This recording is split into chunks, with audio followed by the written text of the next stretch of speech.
I'm Kevin, and I'm joined by my co-host with Harrison Bader like hair, Yeah, it's a weird ordeal. Katie is just proving to be childish. which is why I don't feel I would give $5 million to Jack Campbell. I don't know. Baseball is one of those sports where anyone who makes the playoffs really can be a contender. I think the Padres definitely do it. I don't think Donovan Mitchell gets traded. Kyrie Irving does have the track record of not being a great locker room fit, or even good locker room fit. Bader got some luscious locks. I gotta say it. This is Zach Bigley, the broadcaster for the Frisco Rough Riders, and you're listening to Outsiders Opinions with Kevin and Austin. You guys better subscribe. What's up, y'all? MLB playoffs are here. One of my favorite parts of the year. And while my team again has made it and Kevin's team has missed it, it was a great year. Wouldn't you agree? Yes, it was a good year. But, we did a prediction video not that long ago, in out maybe. And it was really close, guys, really close. Kevin took one too many risks in the AL. He had a perfect NL, 8 points. I had a close to that in points-wise AL with 7, but I came out on top because of Kevin's lackluster AL performance, and that was all I needed. I went 12-11 in points. Again, the points were if you got it right, in or out, you got a point. If you got it wrong, in or out, minus a point. Maybe equals 0, so maybe it's a safe route. Kevin was a little bit too confident in a team that hasn't made the playoffs since 2014 in Baltimore, and Toronto proved you wrong. They did, but I did take a lot of risks in the NL, and that paid off. So it's a give and take relationship. It is, because but I got all of them. You did. Thank you, Marlins. That's true, but all things being equal, a dub's a dub. I'll take it. Hopefully I continue it into today. Yeah. Respect that. So do you want to start our predictions video in the AL or NL? I'll do AL. I think NL is going to be fun. AL, I think, is pretty cut and dry. Oh. Really? Yeah, really. So we'll start out with a 4v5 matchup in the wild card. I'll do both of my wild card rounds, and then you do both of yours in the AL, and then we'll discuss both of them. I have Toronto beating Seattle 2-0. Look, I love the story of Seattle, but they haven't been as good as advertised. Many of these teams really didn't get many wins, and I think adding an extra team is a detriment. The Tampa Bay only has 86 wins as of recording this video. Maybe they win today and get 87. I don't think a team under 90 wins should make the playoffs, and there's already potentially 2 in the NL with the Padres and Phillies, but we'll have to see what happens. But again, I don't see Seattle being good enough. But Robbie Ray versus old team, again, I have it 2-0. And then on to Cleveland versus Tampa. Cleveland has one of my favorite pitchers in the league in Emmanuel Clase. If I could be a pitcher with his cutter, 102 miles an hour. Love that pitch. Great player. Best closer in the game, in my opinion. I know you may say Edwin Diaz. No. I think the best closer in the game right now is Emmanuel Clase. He led the AL in saves with 40.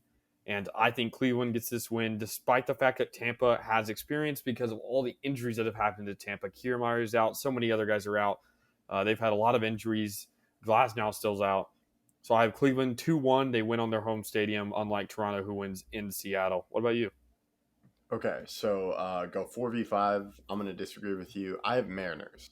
Because of the starting pitching, you have Robbie Ray, you have Luis Castillo, and then Logan Gilbert, I believe is their 3. I think it may be George Kirby. They do have good starters, but I don't think their relief pitching is good enough. Besides Paul Sewald, who's really good, I don't see them being able to keep it close enough because in today's age, bullpen is much more important, especially if you are playing against a high-powered offense like Toronto, who has a lot of great hitters. So maybe their starting pitching does overpower, and we'll see. But I just think Toronto with their bullpen, and also they have Kevin Gausman. So that game one matchup, Kevin Gausman almost won the Cy Young last year in the NL versus the Cy Young winner in the AL last year, someone who's on Toronto the year before. Man, it's going to be an exciting game one, but I understand a little bit why you're going like that. So that's why I went with Seattle, and then maybe Julio Rodriguez has some like crazy, just like some crazy moments, and that's why I think lifts them up. But mostly because of starting pitching. But I do agree with you. Tampa Bay 2 injured. I think did McClanahan ever come back? I know he had that shoulder issue. I don't know. I think he'll come back, but I don't think he's going to start game one. Well, yeah. So I still went with Guardians because of pitching. Mino Clase, a fantastic pitcher, and they have Jose Ramirez, and they just have some young, good pitchers. So you went in 3 games for Cleveland as well? 3 games in Toronto and Blue Jays, and then 2 in Guardians. Okay, so we just flopped that. Yeah. Now we're on to the ALDS. I'll let you start for both of them. So ALDS, I'll work to. So I have Yankees versus Guardians. I have Yankees winning this one. I think it's pretty cut and dry. I think Guardians, there's just not that much for them that can push them to it. Like I think there will be some games, but I have the Yankees winning in 4, and then I have Astros. Oh, no, my bad. Astros versus Mariners, and Astros I think win this one, 4 wins and beat the Mariners because I think the magic runs out. It's best out of 5, so they can't win 4. Oh, okay. Dang, my bad. So you have a 3-0? Well, I don't have sweeping them. Oh, I'll give you a second to decide then. Yeah, we'll go. I'll say Astros sweep Mariners, and then we'll have full 5 games for Yankees. Okay. I fully agree with you. Yankees pick in 5. The Yankees are going to struggle sometimes against guys like Bieber or Tristan McKenzie. I can remember the other guy's name. He's having a great year as well. But I think the Yankees' firepower is too much. Fully healthy, as we're starting to get. Once we get Carpenter back and Benintendi back, we're a scary offense. And I truly believe the Yankees are on a mission this year. We'll see. We'll see. Houston versus Toronto. You went risky in the in-out maybe. I'm going risky here. I have Toronto in 5. I think... Oh, wow. Yeah. I think Toronto's offense gets hot at the right time. They have George Springer, who's played before in big playoff games. And I believe George Springer, who played insane in almost every run the Houston Astros had with him, goes off. And Houston, while they have great pitching, Springer, who knows the ballpark, knows the dimensions, knows most of those players over there, dominates this series. Interesting pick. Yeah, I'm going to disagree with you. To me, the Astros. That's why I said it's kind of clear cut in the AL. Do you just want to go into the CS? ALCS? Sure. I have the Yankees winning in 6 over Toronto, which would be a home game because 6 and 7 are both home games for the higher seed. Or not higher seed. Team with more games won during the regular season, which normally is the higher seed. But I think the Yankees, again, are on a mission. I don't think if there is someone who will beat the Yankees, I don't believe it's going to be Toronto. I don't think Toronto didn't fare particularly well against them during the regular season, and I think that struggling may continue here in the playoffs. Yeah, I have the Astros winning in 7 again. To me, the Astros are a very complete team. Great pitching wise. They've just developed pitching, which is just crazy because they're the only really pitcher left. I believe from their World Series heavy quotes. Like Garrett, it's just Justin Verlander because no, Verlander never won a championship. Neither did Garrett Cole, mind you. Well, they were in the 2017. No, they weren't. No, neither of them. Garrett Cole's never won a World Series. I thought Justin Verlander Justin Verlander after he won. Justin Verlander never won a World Series. But what about who's the starting pitchers? Who are the starting pitchers for 2017 then?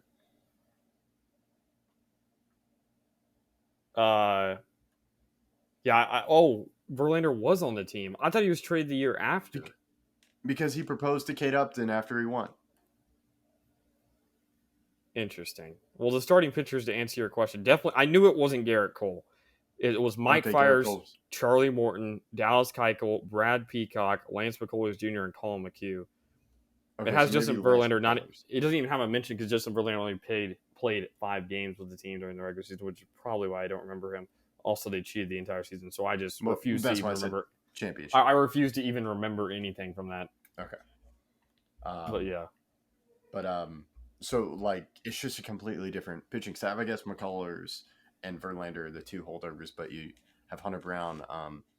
You have Urquidy. I can't remember. Christian Javier. Christian Javier is who I was trying to think of. Just completely different pitching staff, and they're still very good. And then I think they have some young. They have Christian Vasquez, a catcher. Then you have Trey Mancini, who is my MVP for the ALCS. I think if we're going to go off like history, last year, some trade deadline acquisitions for the Braves won the MVPs. So I have Trey Mancini following in the AL doing that. So I just think the Astros are going to win. And I think it's a really tough matchup for the Yankees. Yeah. I can partially see why you think that. I just don't think Houston has faced enough challenge. I don't know if they're... Look, this may be completely blasphemous to say. I may be totally wrong, and if I am, I am. I mean, that's why I make predictions like this. I don't know if their young guys are prepared for the playoffs. And why I say that is there haven't been much challenges in the regular season. Even in games against great teams, they kind of breeze by. Which, if they're in a challenging game versus a really good team that's hot, I don't necessarily know if they're going to have enough players to combat that. I feel like losing Correa and Springer and all these other guys that they've lost could really hurt.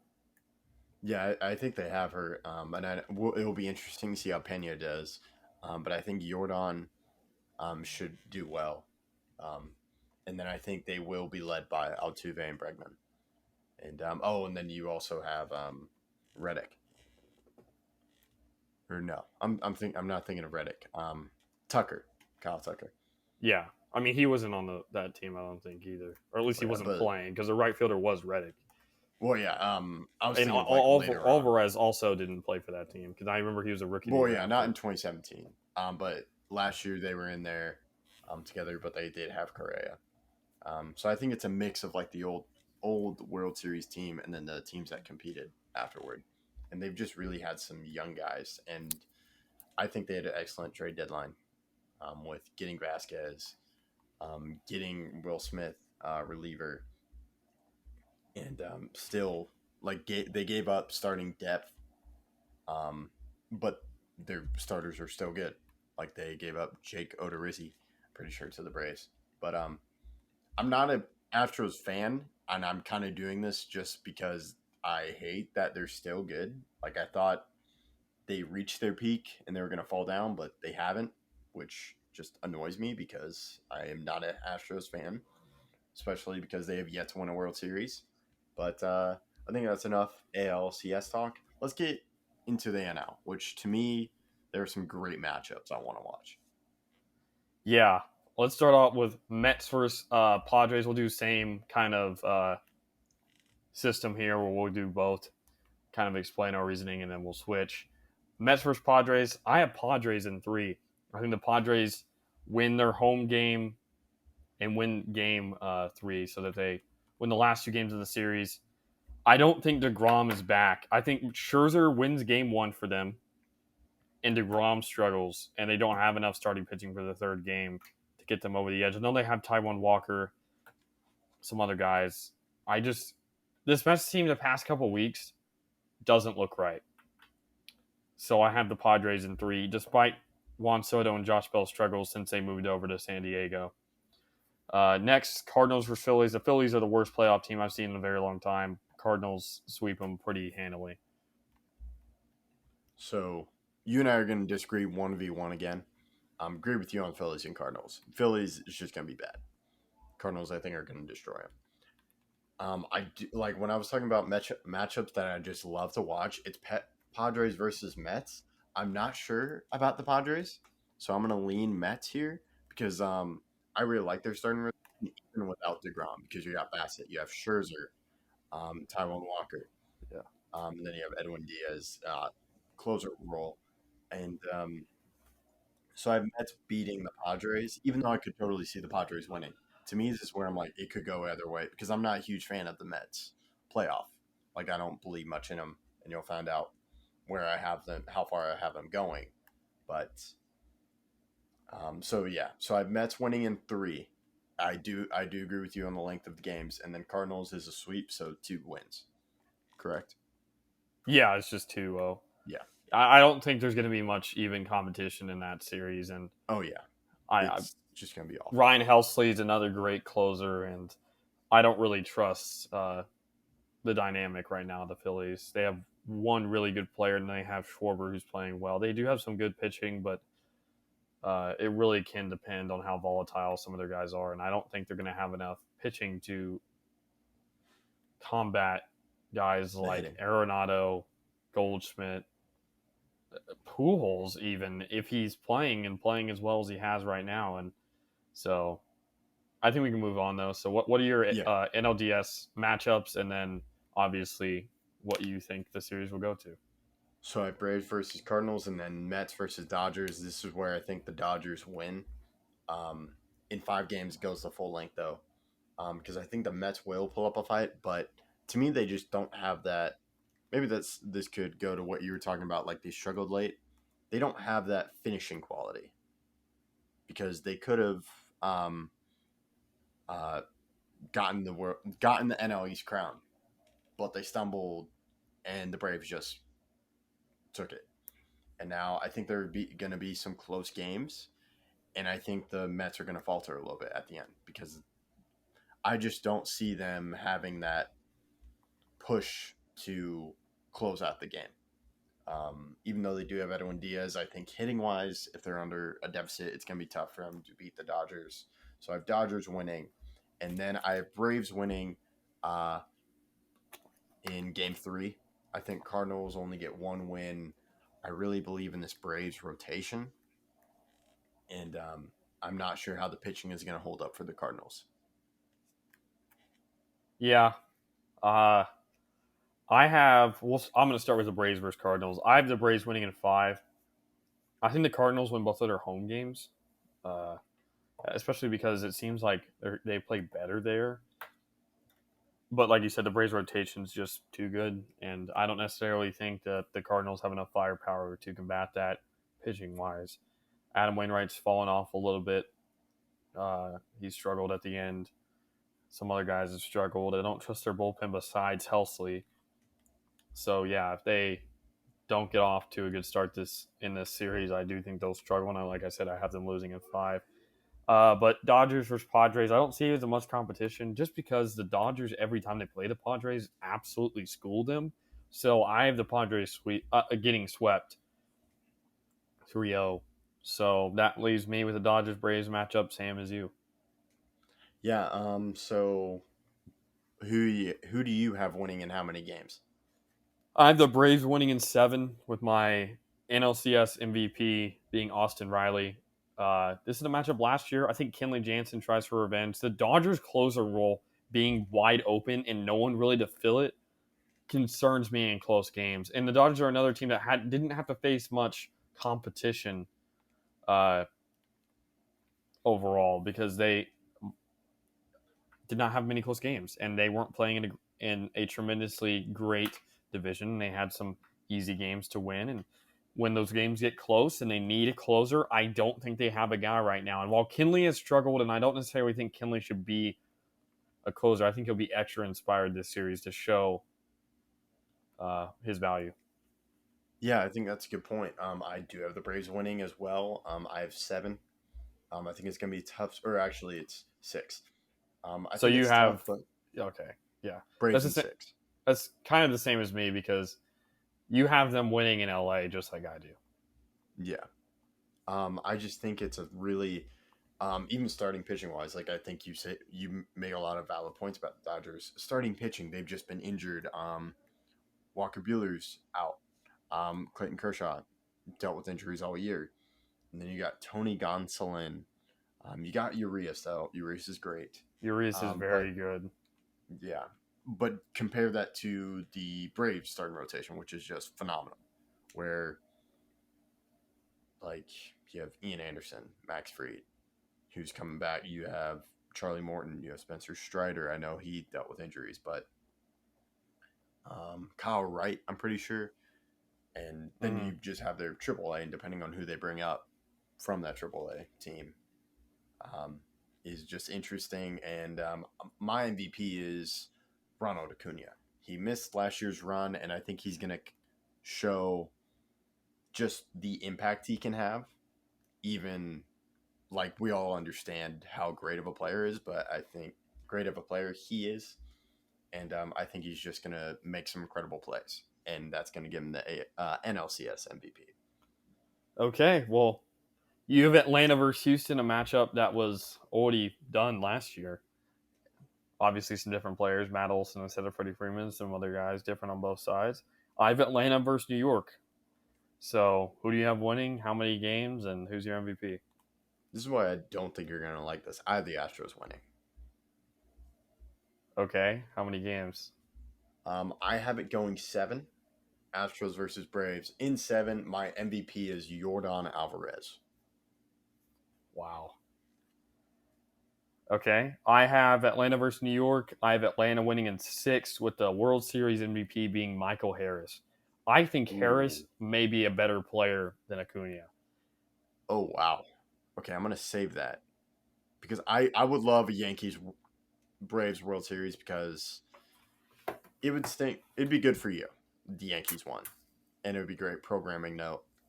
We would have some special guests for a Yankees Braves World Series. Oh yeah, I would enjoy it. Oh, it would be so fun. So I hope for that. Mine's like worst case scenario. Like, okay, I predict the Astros win. Okay, at least I get the win. But to me, the Astros just seem like a great team, and they just couldn't finish it last year. But you have some great, you have a great catcher in Christian Basket. I really love their rotation. I think I would still give better rotation to the Braves, but I'm not sure versus the offense. I think the Astros would beat it. They'd beat the Braves offense by just a little. That's why I have it going 7. I think it's going to be a tough series, but I think the Astros just pull it off, and the Braves just miss, or the Astros just play better. So that's how I have it going. Let us know what you think. Yeah, that's all I got. So we didn't really falter that much. Not too much, especially in the NL, because we both had the Braves winning it. I think the hottest take is definitely me having Toronto beating Houston, where Houston doesn't even win a series. So we'll have to see. Yeah, but that's like our only really difference. We split on wild card teams, but I'm excited, especially NL. I'm not sure about the AL. I think the AL is just cut and dry. We'll have to see. That's why they play the games. Yes, that's very true. So that's all I got. Thank you for listening, and make sure to check out all our other videos.